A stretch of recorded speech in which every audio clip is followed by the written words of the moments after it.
Chaque État a ses règles fiscales issues de son droit interne. Mais dans un contexte international, l'application de ces règles conduirait à des doubles impositions, car les États ont naturellement intérêt à capter le maximum de matière imposable. Pour éviter ça, les États se répartissent le droit d'imposer en concluant des conventions fiscales bilatérales qui ont une autorité supérieure à leur droit interne.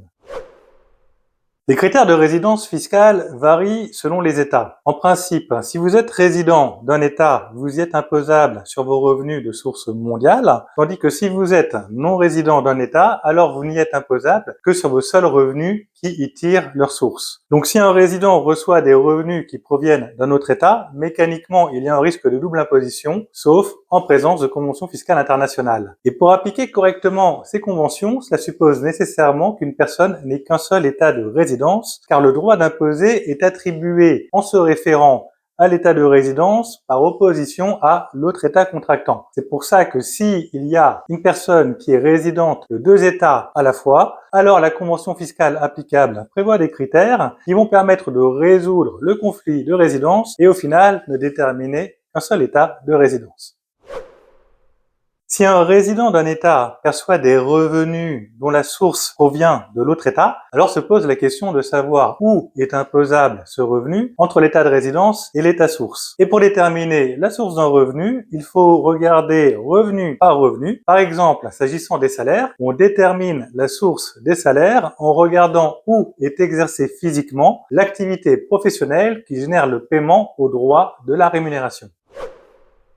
En présence de conventions fiscales bilatérales, le droit d'imposer est réparti entre les deux États signataires à la convention avec trois scénarios. Soit les revenus sont imposables dans l'État de résidence, soit ils sont imposables dans l'autre État contractant, ou soit il y a un partage d'imposition entre les deux États.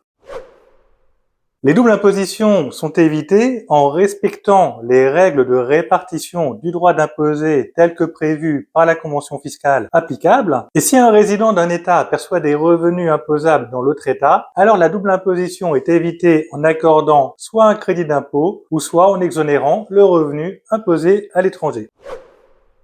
En France, les employeurs doivent prélever l'impôt sur le revenu sur la rémunération des collaborateurs selon leur statut de résidence fiscale. S'ils sont résidents fiscaux de France, alors l'employeur doit pratiquer un prélèvement à la source mensuel sur la rémunération imposable en France, tandis que si les collaborateurs sont non résidents, alors l'employeur doit pratiquer cette fois-ci une retenue à la source trimestrielle sur la rémunération de source française imposable en France.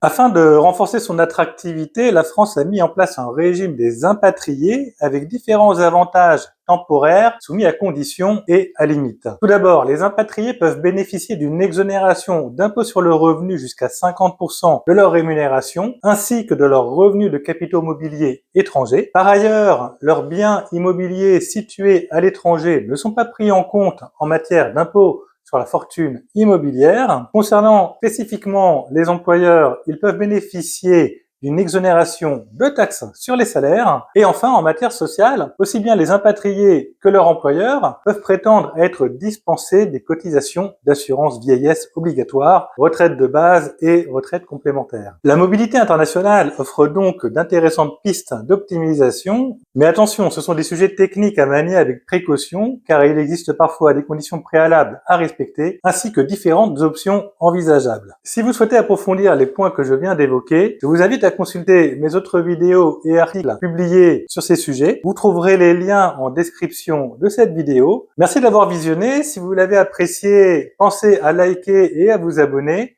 Et n'hésitez pas à me poser des questions dans les commentaires et je me ferai un plaisir d'y répondre.